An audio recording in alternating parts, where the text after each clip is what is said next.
नमस्कार, जय श्री कृष्ण।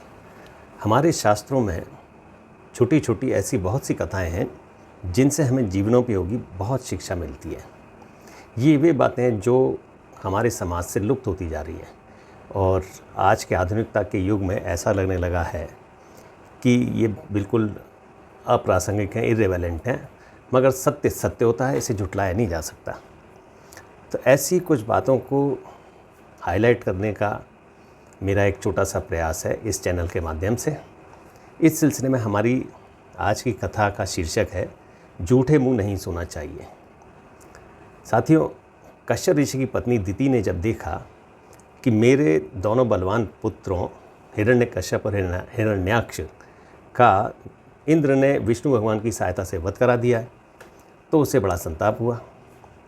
दिति ने कश्यप ऋषि की बहुत सेवा करना प्रारंभ कर दिया। कश्यप ऋषि जो प्रायः तपस्या में लीन रहते थे, दिति की सेवा से बहुत प्रसन्न हुए और दिति से बोले कि देवी क्या चाहती हो?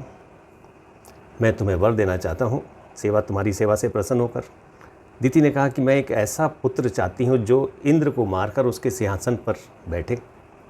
अब कश्यप ऋषि चूँकि ब्रह्मा जी के पुत्र होने के नाते यह नहीं चाहते थे, लेकिन कमिटमेंट कर चुके थे।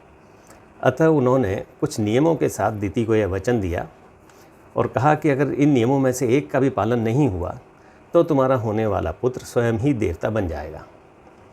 दिति ने के पूछने पर कश्यप ऋषि ने कहा कि इन नियमों में किसी भी प्राणी को सताएं नहीं, झूठ ना बोलें, क्रोध ना करें, किसी की पहनी हुई माला न पहने, जल में उतरकर स्नान न करें, झूठा खाएं नहीं, मांस युक्त अन्न का सेवन ना करें, बिना श्रृंगार के शांत संध्या के समय ना रहें, झूठे मुंह बिना आचमन के बिना पैर धोए सोए नहीं, प्रतिदिन नारायण की पूजा अर्चना करें और प्रसाद बनाकर भोग लगाकर फिर स्वयं प्रसाद ग्रहण करें।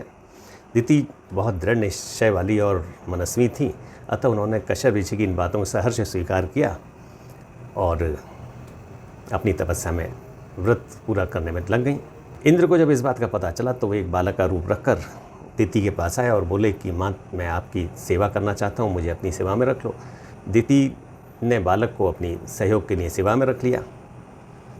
एक दिन दिति चूँकि गर्भवती थी और नियम संयम के साथ व्रत करने के कारण वे इतना थक गई थी कि भोजन के उपरांत झूठे मुँह बिना आचमन किए ही सो गईं। इंद्र इसी प्रतीक्षा में थे और वे योग बल से दिति में प्रवेश कर गए और प्रवेश करके दिति के गर्भ के 7 टुकड़े कर दिए। तो गर्भ ने इंद्र से कहा कि भैया हमें क्यों मार रहे हो, हम तो तुम्हारे भाई हैं। क्योंकि दिति और इंद्र की माँ आपस में बहनें थीं। इंद्र को जब लगा कि गर्भ जिंदा है तो उन्होंने फिर एक एक के और 7-7 टुकड़े कर दिए, परंतु फिर भी जब गर्भ नहीं मरा तो इंद्र समझ गए कि ये माता दिति की तपस्या का परिणाम है। कुछ समय पश्चात दिति के 49 पुत्रों का जन्म हुआ। दिति को बड़ा आश्चर्य हुआ। उन्होंने कश्यप ऋषि से पूछा कि ऐसा कैसे हुआ? तो इंद्र जो बालक रूप में थे अपने असली रूप में आए और उन्होंने माता दिति से सारा वृत्तांत सच सच कह दिया। दिति ने इंद्र की इस सत्य कथन से उन्हें क्षमा कर दिया और वे पूरे सारे के सारे 49 पुत्र मरुद्गण कहलाए और इंद्र के साथ स्वर्ग चले गए। सारांश यह है कि कुछ भी खाने के उपरांत हमें कुल्ला अवश्य करना चाहिए, झूठे मुंह नहीं सोना चाहिए। आज भी महाराष्ट्र में स्त्रियां शाम के समय श्रृंगार किए बिना नहीं रहती हैं, इससे सौभाग्य बढ़ता है। धन्यवाद।